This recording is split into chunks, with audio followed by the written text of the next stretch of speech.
अस्सलाम वालेकुम दोस्तों, मां हींअर मौजूदु आहियां गुलशन हदीद कराची जे इलाइक़े में। ऐं गुलशन हदीद कराची जेकी आहे पाणी तमामु शदीद किल्लत थी वई आहे। ऐं हिते हर घर जा माण्हू जेके आहिनि गुलशन हदीद जा बोरिंग था कराइनि। ही बोरिंग उस्ताद कनि था वेठा। उस्ताद तव्हांजो नालो छा आहे? मुनवर रिंद। उस्ताद मुनवर रिंद। ही घणा फुट आहे उस्ताद? 100 फुट।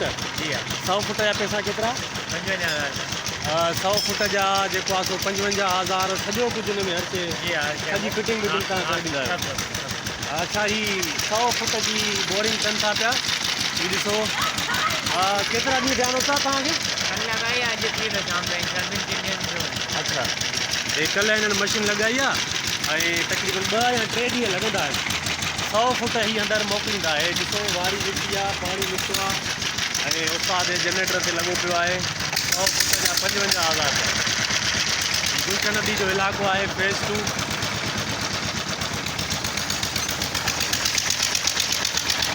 हिते बोरिंग कनि था पिया।